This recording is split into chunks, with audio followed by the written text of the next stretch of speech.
All right, Alex Vestal. All my life. What's going on, buddy? Nothing. Just here with you. You asked me to come do a podcast. So. I just wanted to talk to you a little bit. If you guys don't know Alex Vestal, he is what do you say, Joplin famous? Are we all a little bit retarded? That's like being the fastest kid in the slow class. I don't know. I'm just kidding. But no, Alex Vestal is the owner of Hubba's Hideout and Kerosene Skate Shop here in downtown Joplin, located at 106 South Main Street, Joplin, Missouri, 64801. Nailed it. I don't know why I know that address, but I kind of know that address. You nailed it like the Romans did to Jesus. Oh man, that's what we say. That's great. Oh man, so Alex, a lot of people know you. Do they know you, or do they know the persona of you? There's illusions. I mean, a lot of smoke and mirrors. Oh, same here. You only let somebody know you as much as you want them to. But I mean, I'll let anyone know me. Like, I'm honest. He is not lying. But Alex, you moved here. What year was it? When I first moved to Joplin, yeah, first time. Yes, sir. I want to say 2005. Is when you first moved here? When I first moved. What brought you? What? I was 18 years old. I'm 33 now. So what brought you to Joplin? I used to skate for a Christian skateboard company that was based out of Joplin, Missouri. So my buddy Judd Heald called me up. I was already touring at that point, and him and I did a tour in Rockford, Illinois, and he skated, for this company that I was like kind of obsessed about back in those days. It was like one of the few Christian professional skateboard companies out there, and so I obviously knew who he was. And yeah, I was already traveling with a different group, but that's the group I wanted to be a part of, and he just happened to be on this tour with me. And after the tour, he asked me to do this event in Kansas City. After the event in Kansas City, he asked me to move down to Joplin, Missouri. And then, we traveled the world. The world together, skateboarding. Being based out of Joplin. I mean, that's one thing. That's one thing that's good about Joplin's being based out here. It's cheap to live. Yeah, and I mean, we would drive everywhere, all over the United States. Mm-hmm. So it was pretty nice because we'd go drive to Florida, come back, do Texas runs, come back, and it kind of centralized in the United States. So. And it's giving you opportunity. I mean, the Joplin's helped you. It's cheap, so I mean, can afford to try things. So like your newest ventures, Hubba's Hideout, Tiki and Taco Bar. Yep. Where'd you get the idea from? Man, I've always had it in the back of my head to do a restaurant, even though I've never really been involved in restaurants per se. Like, I've worked at my friends' restaurants and stuff like that. Karaoke host, just whatever. I've done some serving here and there, and dish pit. Anything, yeah. But it's always been in the back of my head. Like I kind of what made me want to do Hubba's. Like, this is probably the third time where like I was almost gonna do a restaurant. I guess this is the number 3 is when I actually pulled the trigger on it. Never in Joplin though. This is the first time I was gonna do it in Joplin. But yeah, like I was just kind of bummed out that there wasn't a taco place downtown. And so basically, you saw a personal, yeah. I saw a need, and I wanted to do something cool, not just like have a Mexican restaurant downtown, but something a little bit different, something I feel like I would see in a bigger city. Yeah, because I mean, definitely, whenever you walk in there, you don't feel like it's typical Joplin establishment. Right. I mean, a lot of people ask me if I'm from California. You're not? It's almost a daily question. Like I was born in Mexico, Missouri. Or you think they're just assuming that you went out there, lost everything, and then you came back here and settled back in the Midwest? Like, this is a cool, hip place. I want to come here and just, pretend like I'm hip for a little bit. Do you get some of those customers? Yeah. And some people just don't understand it, or they're not sure what it is, and then all of a sudden it'll click. They're like, oh, this is like a beach vibe. I was like, finally kick in. Mm-hmm. So some of the obstacles that you had to overcome opening the business, like what was the hardest one? The hardest one? What would you say was the hardest obstacle you had to have? Like, being an entrepreneur, I mean, it's totally different than a business owner. Lots of different obstacles. I mean, right now I'm dealing with my family lives in town now. which I've been away from my family essentially since I was 15 years old, and now I live in the same town as them like for the last 2 years, and they've been great help. But yeah, dealing with them is because it's a family effort right, down there. Like a lot of people is. don't know, like Hub is a full family effort, and Right, yeah. from your mom to your brother to yourself and Absolutely. sister. Yep. All of them. You couldn't pull it off without your family unit, and that's actually kind of there's no way I would have probably done it. and it's really cool to see. So that's also one reason I want to have, I want people to actually know you and know your business and why you're here. Like whenever you choose to go spend money with Alex Vestal at Hub's Hideout, it's not you just giving money to corporate America. You're giving it to Alex Vestal and his. I mean, hey, she helped she helped form you to the person you are today. Right. No, it's a joke. I like to say whenever people spend money. Hey, I get that. Thinks, yeah, I pay child support and stuff. I mean, that's mighty nice of you. And I mean, there's a lot of dads that don't. Right. That's. But seeing your growth into bringing that business to life, and it's on the outside looking in, on a shoestring budget of capitalization has been really impressive. Like to put things together, get them to work, and move on. Like now you're upgrading some equipment stuff because you're actually increasing your volume and have the capital to do so. You didn't have all that money up front. Like a lot of people struggle when they try to open a business. Yeah, I think there's also illusion with, like we were talking about, there's illusion with Alex Vestal. People think I have all this money, and it's just like I'm just always juggling and always investing back into.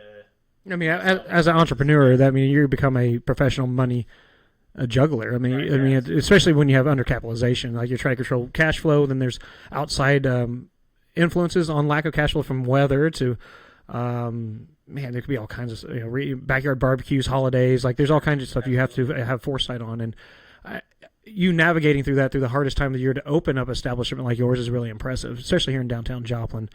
And like I said, it's to me, it's proud to see. Like it's really cool. Like, and I really think that people should go in and actually, because what's great about Hub is the imperfection in itself.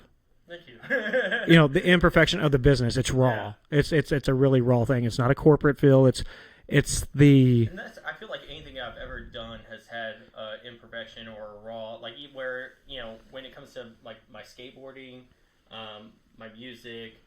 Any business I've done, I've wanted a raw and real feeling with it. Yeah, the genuineness. Yeah. Like it's absolutely then that's one thing I miss about JB's, the artists that used to come in and have the genuineness of, like, because you are an artist. You have a band, Animal and the Prey. Yep. The song that I put on very first is my favorite one of yours. But I mean, it's truly like we got to put your artistic side to work even in a business.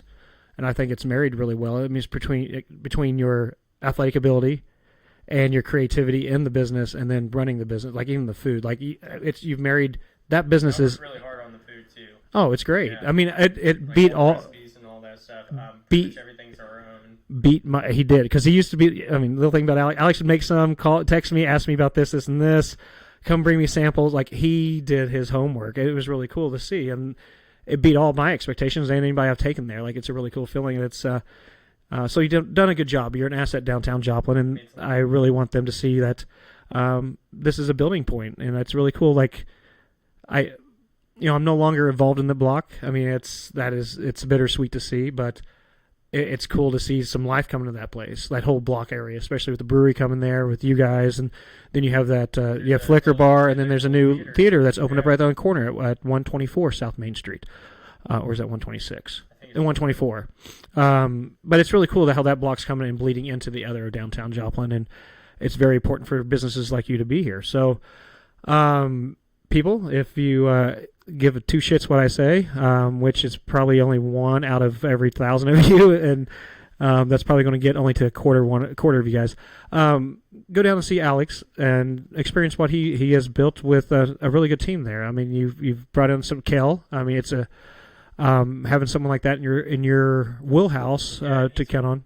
I'm sorry. No, yeah, but to have someone to count on is very important to the success of that. Like Jim Reiner was that for me. Yeah, and Kel's. He's definitely my go-to, my ace in the hole, or whatever. Yeah, I mean, that person you can count on even. Yeah, and I've known Kel for a long time, and so he's always just been a genuine dude, and he's worked in a lot of kitchens, here in town, and some really nice restaurants in Kansas City. So to have him in my in your corner, yeah, and it's he has a long history in skateboarding too. Him and his father as well.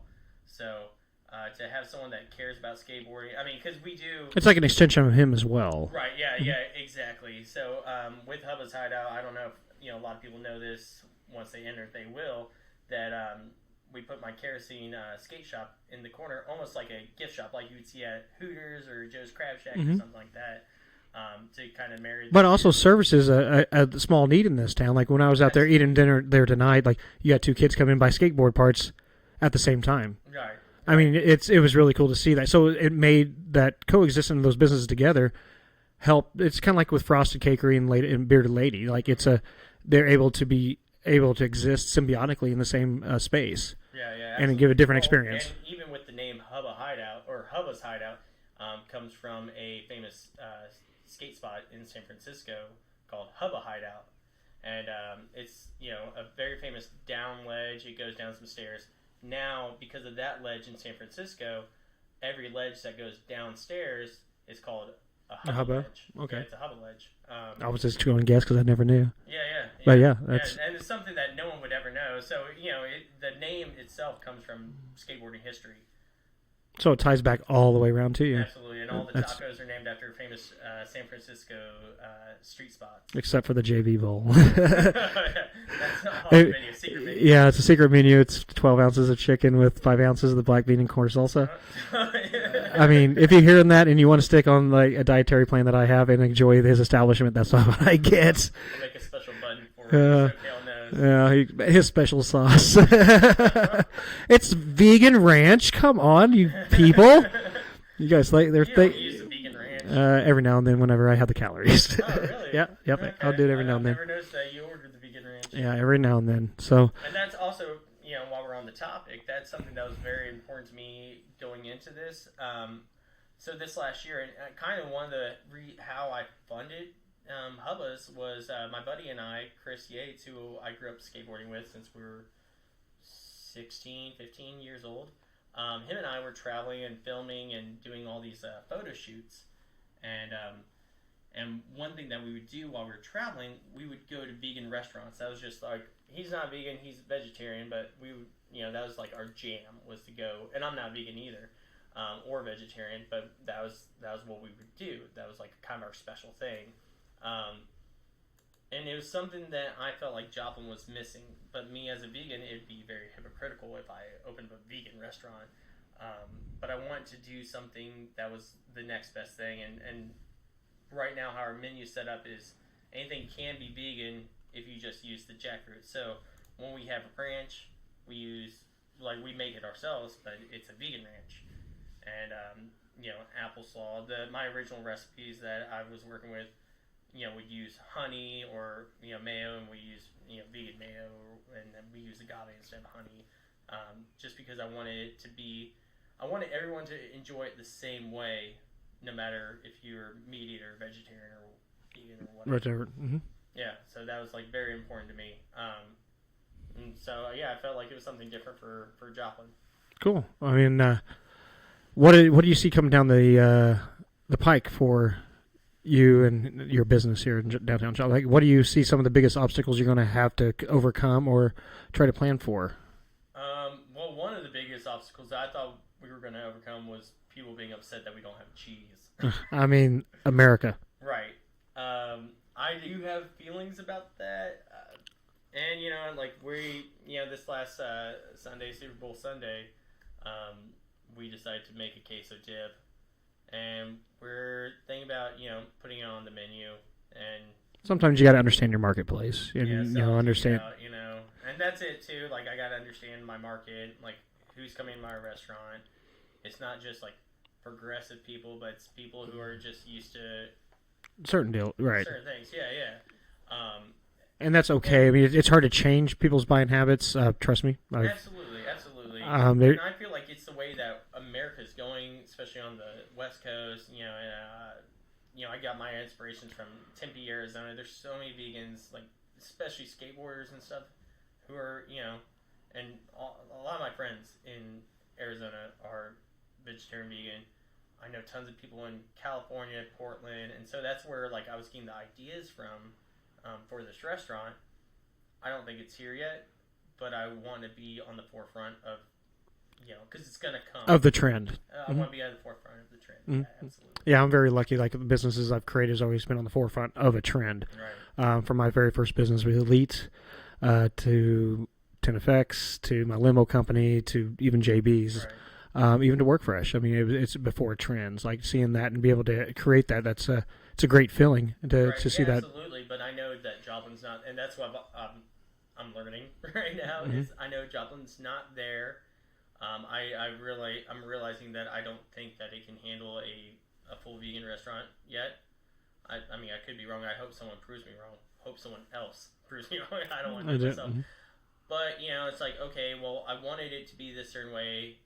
Now I think I might have to have the queso, even though Just something that simple can stop people from supporting you. Yes, and it's walk out and it's just like it's frustrating. But, yes, I mean we're adult humans and we don't need to get into it too much because I don't really know what I'm talking about when it comes to this subject, but I personally I have convictions about it. Like I don't think adult humans should be drinking baby cow food. I have I mean, you know how I feel with dairy. Like, I mean, it's. Yeah, I don't think that we should be eating dairy as humans, and I mean that it's created for a baby, and then once the baby's old enough, it's not supposed to be eating that anymore. But it's an easy produced food it can be produced easily in bigger quantities to help feed the masses. Sure. Even though the nutritional value of it is actually off and misrepresented in our dietary education in this country. But yeah, I really think that, I mean, that's one reason. I mean, right. So that's why it was important to me, but it's also hypocritical of me as well because I do partake. I understand. I definitely take. I don't. I don't keep it at my house or anything like that. But if I'm out and about and I'll eat pizza. Like that's the only thing I will have bread and cheese with is pizza. Yeah. Like, and every now and then, if I have to have a roll for my carbs I need for that day, like when I need them, right? Not when I just want to sit around and graze it. Like, you know what I'm saying? And that's what it comes to, like me drinking. Like I haven't drank since March 25th, 2018, because of where I want to be and how I feel like what I can be an advocate for and my future endeavors that I'm in the middle of launching right this moment. So, I mean, I understand you're feeling like, it's kind of hard to do something like that if you're partaking in yourself. Right. So, that's a very relatable feeling. Yeah. And I really think that's it's a very admirable type of, try to run that business here in Joplin now. Yeah, it was definitely frustrating. A lot of people, when I was telling them about the idea, they're all thinking I'm crazy. What? I think I encouraged you not to do it. You did. I mean, that was my advice, but just because I know your conviction, and the impact it can have on your business and set you apart from other places. And that's what I was trying to be set apart. But I think we're also set apart enough where it doesn't matter, if we have it or not. For sure. I mean, it's and there's a lot of vegans that have, told me how much they appreciate what we are doing. As long as you give them an option. As long as we give them the option, so And that's what I enjoy the most. I mean, and that can go into your business model that it can reach the masses. I mean, really. I mean, if you add that one item, more people will be happy on this end, and people on this end won't be offended. Right. Huh. Funny. People are offended about that, but it's funny how one little thing can make both sides happy. Yeah. I mean, that's just what we have to figure out in our political atmosphere right now. Like, what's our cheese? Right. What's our cheese that we can add, and then both sides be happy with it and not offended, and be able to here you go, that's okay, but I'm not going to partake. Right. So, I mean, I like that you did that. Like, it's that your cheese is symbolic. So, Josh Evans says, hey. Oh, hi, Josh. Hello, Josh Evans. Yeah, me too. He was actually he used to be my business partner. For sure. Oh, yeah. He's actually the one that came up with the name kerosene. Josh is a good guy. Yeah. Oh man, I always get. He's in Nashville now. Love that city. Love that city. Too soon. Too soon. So I got a couple questions I like to ask people when they come on, just to see what was your very first paying W-2 job? First legit. Hickman's IGA, I think. In Mexico, Missouri. In Mexico, Missouri. Mm. I'm pretty sure. Yeah. How old were you? I think I was 18. That was your first W-2 job? I think so. Yeah. I know I was doing like some cleaning gig at a cable office, but I don't know. I think that was all under the table. What made you need or want to get your first job? Or did you have any hustle before then? I didn't. No, I mean I had some hustles, I guess. Like it's funny to think about now because I haven't thought about that in years. I mean I was like traveling and skateboarding since I was 15. I was traveling already and touring, and my needs are kind of met when I'm on tour. And living with your parents, you just go out and travel, whatever. When I was 17, I moved in with a buddy. I think he was still in high school. And I actually worked for his dad at the cable company. Like it'd be an overnights type situation. But I would also, and it's funny to think about now because I haven't thought about it in years. I would sell skateboards back then out of my house. Yeah, because there wasn't a skate shop in Mexico. That's how I was with Elite. Like I started selling parts for cars, like Hondas, before Fast and Furious came out of my cousin's muffler shop. Yeah, it's funny though because I didn't really think that. I've kind of always done the flipping skateboard. Actually, now that I'm thinking about that, it goes even further. It goes further. It does. Yeah, when I was like 15, 16 years old, I don't remember 15 or 16. I started a board company called Wood Pushers. Huh. I completed and I would just flip skateboards. That's funny. So you've had that hustle. You've had that entrepreneur hustle. Like my very first. Yeah. I remember my first hustle when I was 8 years old. Baseball cards. Oh really? Yeah. I actually have I ever showed you my childhood in a box I have? Mm-mm. Yeah, I have every Barry Bonds baseball card made from his rookie year to 1996, and there had to be a lot of trading and a lot of negotiating to create my collection. Yeah. So I created that. But then my very first W-2 card job, I've talked about this before, is Jim Bob's in Four Seasons Sports Complex when I was 15 years old to work out there and buy my first car because my dad told me he would not be able to buy my first car. So he sat down and talked to me about it, and I went and got the jobs to make enough money to pay cash for an 84 Honda CRX. Nice. Yeah, I don't remember why I wanted, like I felt like I needed. I felt like because I was 18, I wanted to be a little bit more independent. Yeah, slightly. I mean, even though I was like already traveling and stuff, I don't know. That's gonna sound really weird, and I don't. When I was younger and I became a Christian at 15, in my head I thought like, you need for some reason you need to get married young and blah blah blah. And in order for me to do that, I felt like I needed to start working, even though it was like a traveling skateboarder. It only pays so much. How much were you getting paid to travel skateboarding? I mean, like $11K a year, but $11K. And everything paid for. Everything's paid for, like on the road. Your food, your lodging, your boards. I mean, it's a worthwhile experience. Absolutely. And there was a time where we were all living in a warehouse together, like above the, like above the office of the skateboard company. We had an apartment, and so. And that's where you stayed? Yeah, like we all lived together, and then we would all travel, and there was pretty much a skate park in our front yard. Like we had a big old half pipe, and the driveway had ramps, rails, and all that stuff, so we could go out there and skate together and practice and whatnot. And it was definitely an interesting time. And it's like, how much money do you really need? Like, to live, that's. Right. I opened my first business. That's what taught me to, survival. Like I've been in survival mode since I've been 18 years old. Yeah.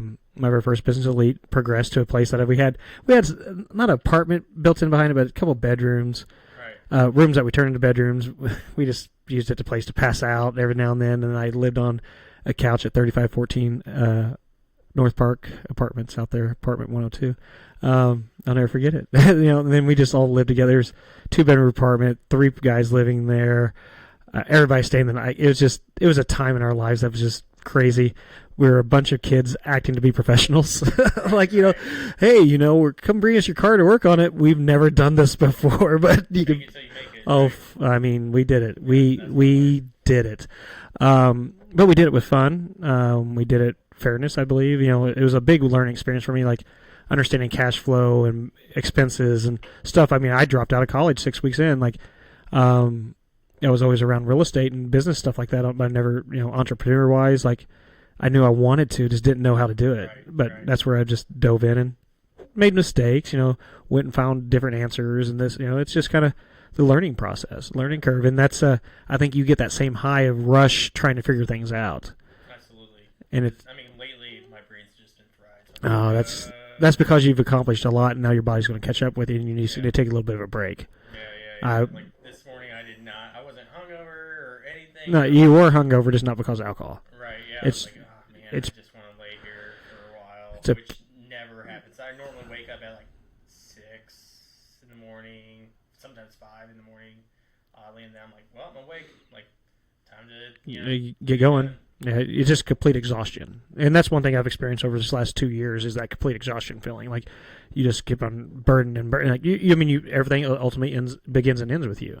Right, yeah. And, it's weird, though, because I didn't really feel this when I was skateboarding all the time. It's different because you're now responsible for different things. Yeah. I mean, you're different for people's different income and experiences. Like, you're responsible for the whole customer interaction. Absolutely, yeah. And, it's like a mental exhaustion. Yeah, so it's different. Yeah. But I miss that, to a point for the good customers. Right. I don't miss it for the bad. Well, I feel bad for like people who I care about who want to have conversations and probably important conversations. And I'm just like, I can't. Yeah, because That's one reason why I was kind of afraid to do this podcast. I mean, my brain's just fried. I understand, but this is the best time to me to talk to you because it's just I've been trying to hang out with you for a while. We need to hang out this time, and then it's like, it's been busy. I've been doing a little bit. I mean, I do have a solid gig that I do during the week, and I just take my time to do so. But it's having to be part of the Downtown Commons here, it's giving me a place to connect with people and work out of, and still have these type of time to connect and talk with one another because it's just that's the type of real conversations that we need to have. Like I got to ask Alex earlier, what was your very first impression of me? Like what made you want to start to stick around? Like what was that like? For me, it was Alex was his smile, laugh, and genuine energy. Me, I was a dumb fuck. I mean, we won't go into what you said about me. That's not what I said. No, he didn't. But he means it in the most endearing way. Not even what I said. I know. No, I'll might as well. I mean, clear the air. I just when I first met John, he was trying to do a lot for downtown, and say what you want about him. I've seen. I'm saying talk to you like you're not here. I've seen a lot of different aspects of you, but I know down at the core, I know that you want the best for your community and for the people around you. Yeah, because like I said earlier, I just wanted Joplin to be the place I wanted to stay. Absolutely, and I saw that in you, and that's what I said. Not that you were. I know. I mean, some people would think I'm dumb for saying that, but that's why I cared so much. Like I wanted. Sure, well then I'm a dumb fuck too. Correct. I'm a dumb fuck too. Either way. Hey, but sometimes you have to have that little bit of craziness to take that risk. That's all you. I don't drink Busch Light, but we got him at the bar, and I was like, you know what? And it's not that bad of a beer, honestly. And this was a BYOB. Just to let you know if anybody's listening. This is he brought it himself. I didn't sell to him. Yeah, I didn't bring it from Hubba's either. I mean, if you did, you own the place, and you can take unopened alcohol out with you. So you did not break any type of liquor law. Yeah. So good job. But all right, so I think I may know this. What is your go-to karaoke song? Because Keenan Cortez that I had on here, city council member, was a gospel song, which I can see him do it. I mean, I mean, go-tos. You do. I think I know what you're gonna think it is. I don't know, there's a couple that can be yeah, in there's there. a couple. There's one. I had one go-to. I mean, for a long time. hold on. Now our go-to has to be Save a Horse, Ride a Cowboy for old Leroy. Leroy Wheeler? All right. Save a horse, ride a Okay, cowboy. man. I mean, it's weird that we're going into Third Thursday now, starting a Third Thursday this year without Leroy. Yeah. So, Him and Johnny Cash walking around town. yeah, I mean, it's, Leroy, God rest your soul. But anyway, go back to your go-to song. So, I think my go-to for the longest time was Henry VIII I Am by Herman's Hermits. Yes. And, a lot of people are like, I've never heard that, or I've never heard anyone karaoke that song. I believe, and I could be, telling this story wrong because I was a child, but I believe that my first concert was Herman's Hermits in Kansas City at Worlds of Fun. I that could be wrong. You can fact check it. It's I don't know. I'm not going to Google it. I'm going to take your word for it. Yeah. But as far as I know, that was my first concert, like when I was like 3 years old or something. You got me beat. My first one was Teenage Mutant Ninja Turtles at Memorial Hall, and then All for One. I wanted to go to that. Yeah. So bad. I can't wait. Girls out of our shells. I had the VHS. I can't wait till they do a reunion tour. I mean, Backstreet Boys and all them are doing it. Like, might as well do it with like the 1 string and 3 string guitars. with three fingers. Yeah, they're not playing with any tracks. That did not age well. Did you ever have that VHS? Yes, I did. I had all the Teenage Mutant Ninja Turtle everything, like every fucking thing. I haven't thought about that in so long. I remember one of them had like a star on his eye. Mm-hmm. Oh, it's probably really cringy. All you gotta do is I'm pretty sure. I wonder if Oscar Gonzalez would have that over there at Wow That's Rad. So I may have to see if he's got that. I mean, he has a lot. Have you seen his collection over there? Yeah, it's a my son there all the time. It's a great experience. That's like our either Saturday morning, Sunday morning routine is, go up there probably every couple times a month. Like, just go, yeah, it's cool to take that trip down memory lane. Like, I'll leave the gym, get a coffee, stop in and see him on a Saturday morning, depending on my availability. And it's just always a trip down memory lane. Absolutely. Well, and for me, like, my son's 7, and he's into a lot of things. Actually, he's more of a nerd about those, superheroes than I ever was. And so we'll go there, and I'll give him, like, say, this is what you have to spend, and he'll go and pick out, whatever toy he wants, and he's just always nerding out about all the different action figures that he has over there. Yeah, it's a trip to watch. Well, for me, it's really because he has He-Man and then Teenage Mutant Ninja Turtles. Like, my whole childhood of Transformers. Actually, we didn't really have a lot of Transformers. We had Autobots because we didn't have a lot of money. You know what I'm saying? We got the Dollar General version. Right. Before they, yeah. I thought that's what they were called. Not well, right? But no, they had a cheap version at AutoZone. Oh, okay. Not AutoZone, but at Dollar General. Like, it was I still have one brand new in the package in my room at my parents' house. It was the train one, but it's the off-brand Gotcha. of Transformers. Yeah, it's pretty funny. I remember having a lot of G.I. Joes when I was younger. Yeah, He-Man. I had a lot of He-Man, but it's weird. I remember watching He-Man all the time when I was younger and having the He-Man toys, but I don't have a huge memory of what character was what and any details, like specific details about He-Man. And it's something that I probably should revisit, but again, I don't know if it aged well. Yeah, it's I had the VHS of the He-Man movie. Yeah. But it I don't know. It was always I always liked that. Was there a live action one? Mm-hmm. I thought so. Yep, sure was. Yeah, they traveled to the Earth dimension and stuff. It's pretty interesting. What up, Silver Perez? If you guys, he just mentioned, he just came up here a little bit live. Silver, you can go see him at Brick House Tattoo, where he's put his artwork on me, and he can put it on you. Hey, just a didn't even know it.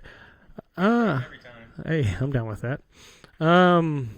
What else can I ask you? I got a lot of stuff here. Yeah, go for it. I mean, Trump has Twitter. What is the one app you can't live without? I could probably. I mean, might be hypocritical. I feel like I could live without an app, but I do use Facebook and Instagram all the time. So marketing business. marketing, Mhm. yeah. That all marketing. for me, it's that is the tool. Like, yeah, I put a lot of bullshit out there, just create interaction and conversation and engageable content. If you want to know why I put so many fucking memes up there, just because I just like to see the engagement of you guys.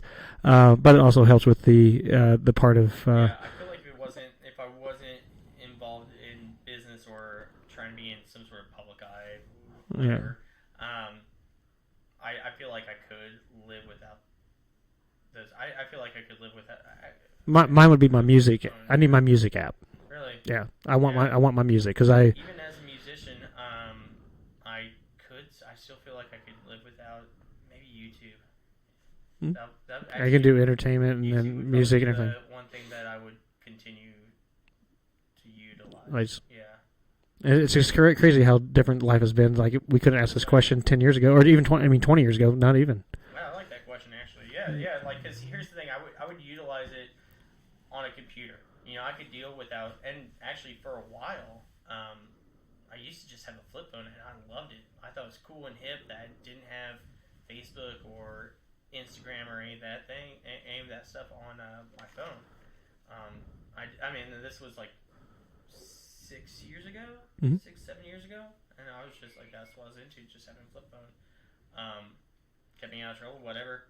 But yeah, but I would still use YouTube on my computer.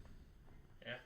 Well, that's that. Yeah. So that gives you access to everything that you would want, like videos or That's good. I would like to change my answer to YouTube now. Right. Yeah. I like your case for it. So whenever I'm presented, never would have thought about that. Yeah, whenever I'm presented new information, I have the right to change my mind. And you made a good case for YouTube. So I will, because you can music, books on like audio books. Yeah. You can get instructional videos. Actually, when people ask me how I learned to do like anything like entrepreneurial or whatever, I tell them I went to the University of YouTube. They tell me they ask me if I went to business school or anything. I was like, yeah, I went to the University. The School of Hard Knocks. Yeah, that is. So I would like to revisit my answer. Yeah, and here's the thing. Like, I feel like anytime someone talks about going to college nowadays, I don't understand. I never went to college, and I have no desire, and I don't care if my son goes to college, because we can do what's called selective learning now, where we can decide what we want to learn. I mean, sometimes that can be dangerous. Correct. But as far as like the fields, like specifically like what we want to be involved in and all that stuff, like how you can find it. At his age right now, is he already giving you any inclination, like what pathway and direction, like you kind of like bumper him down life? I mean, I'm not really. I'm gonna encourage him to do what he wants to do. He is oddly a really good artist. No, he loves to draw. He draws all the time. Yeah. Yeah, and I actually have like 3 pictures that he's drawn for me. Yeah. Then when I come. Yeah, I try not to keep any. Which. He just draws all the time, and he'll just. I mean, it's always like Star Wars characters, or he's always asking me like, "Oh, what Marvel characters should I draw, or should I do DC, or whatever." Yeah, he did a couple Supermans for me. Oh, really? Yeah, it just I'll never forget that. Like, I still have it along with Matt Armstrong's kids, like who's drawn me pictures before. Like, it's because I don't get a lot of things from children, so I guess I do have a little memory box that I put that in with like cards and stuff. But yeah, I still do have it. I'm sure he'll appreciate that. Yeah, I mean, he'll probably never know. It's just something because the Superman, because he drew my tattoo. Like one time we were in there, like when you were working on the bar, and just kind of, that meant something to me because this means something to me, and it was kind of a cool interaction. So that's where his creative side and my expression met. So it was pretty cool. Yeah, that's awesome. Yeah, so it just kind of like foster him down that type of field. Yeah, it's great. I mean, now, he kind of has shown some interest in music, a little bit, not too much. He wants me to buy him like a guitar or a ukulele or something, and I'm like, I don't know, man, if you can handle that yet. I've been trying to get him on drums because I've always wanted to play drums. So you're now, yeah, I might be bumping him. Yeah. It's like, hey, like, try this. It's more of a selfish reasons. It's because I want someone to jam with. It's like, hey, hey, can you play drums for me? Because I'm gonna play guitar or bass or And whatever. that's something like Brian French has done with his son. Like, seeing from afar with him, knowing he's actually one of my artists and really good friends, and one of the guys who helped me hold accountable towards my lifestyle change. He has that with his son. Like, his son's a great drummer, and he ended up. They did some videos and stuff, like doing band stuff together, and it was cool to see. So I can see you having that type of same relationship with yours with Bruce. So that's really cool. So if you're, speaking of Superman, so like if you're a superhero, which one would you pick, and what powers would you have? Man, are you talking about just like their characteristics, or are you talking about I mean, overall, their powers in general? like who would you pick? Who would you be? It's gonna sound weird because it's not like my favorite superhero or anything like that, but I think Spider-Man would be fun. Yeah, I think I can see that. fun to be Spider-Man. Ability-wise, I would pick Wolverine. I like that pick. Yeah, ability-wise. Same here. Yeah. I would like the abilities of Wolverine, but I'm a Superman by heart, like for sure. Like what Superman symbolized and everything, but powers, I want Wolverines. Yeah, like probably my favorite is. I mean, I think it's pretty obvious that my go-to would be Batman. Would be my favorite, but I wouldn't want to be Batman. Yeah, you don't want to just sound like this all the time and then talking like a billionaire. Then I don't have to get raspy. So much effort. I don't think Michael Keaton talked like that, did he? No, that didn't happen until like Jason Bateman, probably. Or wait, no, not Jason. What's his fucking name? Wasn't it? Christian Bale. Christian Bale. Yeah, they all look the same. Those white guys with dark hair. Yeah, I feel like there's some other. I don't know. I feel like It's actually Val Kilmer. no before him. What's his? Michael Keaton. Well, did he change his name? Yeah, Michael Keaton did. Yeah, he did. Especially whenever he was with Batwoman or Catwoman or whatever the fuck her name is. Right. But actually, yeah. I wasn't a really Batman guy. I was always Superman. I mean, it's both DC, but it's just I was just more mesmerized with Superman. See, and to me, like Superman's a chump. I don't know. Oh, man, you're calling an orphan of a whole planet a chump. Man, what a dickhead. It's just too much. Maybe that's why I like him. Yeah, he can blow ice and shoot lasers. I mean, so he's the Tom Brady of superheroes. I don't know. Actually, now he's the Patrick Mahomes of superheroes. Like, we talked about this a little bit before we got on about the Kansas City Chiefs. This will be like our last topic here before we cut off. How Patrick Mahomes is officially larger than football. Yeah, no, it's gonna sound really funny. My son for his birthday wanted Patrick Mahomes' hair, so he got a perm To look like. seventh birthday. And this kid follows how much football?